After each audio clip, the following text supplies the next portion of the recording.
এক ভদ্রলোক একবার টিভি দেখছিলেন, তো টিভি দেখতে দেখতে উনি দেখলেন যে একটা স্বাস্থ্য বিষয়ক অনুষ্ঠানে এটা দেখানো হচ্ছে যে প্রেগনেন্সিতে কারো কারো কোনো কোনো মহিলার শ্বাসকষ্ট হতে পারে বা শ্বাস রিলেটেড প্রবলেম বেড়ে যেতে পারে। এটা দেখে ওনার মনে হলো যে আমারও বোধহয় শ্বাসকষ্ট হচ্ছে, তার কেমন যেন একটা শ্বাসকষ্ট অনুভূতি হলো এবং তার মনে হলো যে এখনই বোধহয় মারা যেতে পারি। তাড়াতাড়ি তাকে হাসপাতালে নেওয়া হলো। হাসপাতালে তিনি দেখলেন তো ইসিজি করা হলো।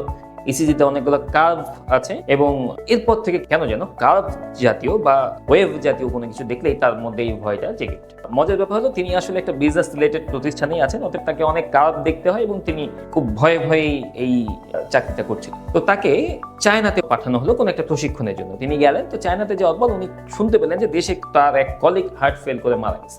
এইটা শোনার পর তার ভয় মারাত্মক আকার ধারণ করলো এবং তিনি কোনোভাবেই আর স্থির থাকতে পারছিলেন না, কখন দেশে ফিরে আসবেন এই জিনিসটা তার মধ্যে দেখা গেল। তো ওই সময় তার বিয়ের কথাবার্তা চলছিল, তার হবু স্ত্রী ওনাকে উনি ফোন করে বললেন যে তুমি লাইনে থাকো, তুমি লাইন কাটবো না। অর্থাৎ উনি চীনে, ওনার হবু স্ত্রী বাংলাদেশে, কিন্তু ওনাদের যে যোগাযোগ 24 ঘন্টা উনি চলাফেরা করছেন, যাই করছেন তাই করছেন, কিন্তু হবু স্ত্রী লাইনে আছেন।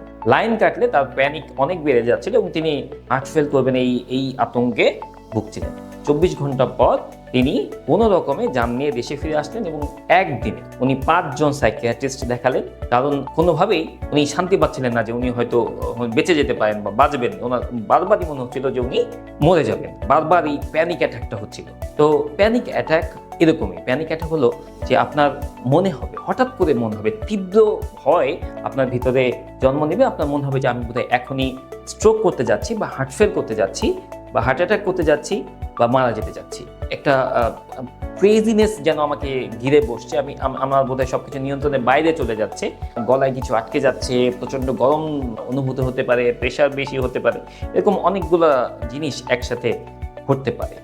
এই জিনিসটা যদি বারবার হয় তখন এটাকে বলে প্যানিক ডিসঅর্ডার। এটা সম্পূর্ণভাবে একটা মানসিক রোগ, কিন্তু তার সিমটমগুলো, তার লক্ষণগুলো হচ্ছে শারীরিক। তো এই রোগ যদি হয়, এর যেটা চিকিৎসা হচ্ছে 2 ধরনের, একটা হচ্ছে ঔষধ এবং আরেকটা হচ্ছে কাউন্সেলিং বা থেরাপি। এই দুটার মাধ্যমে এই রোগ থেকে আল্লাহর রহমতে বের হয়ে আসা যায়।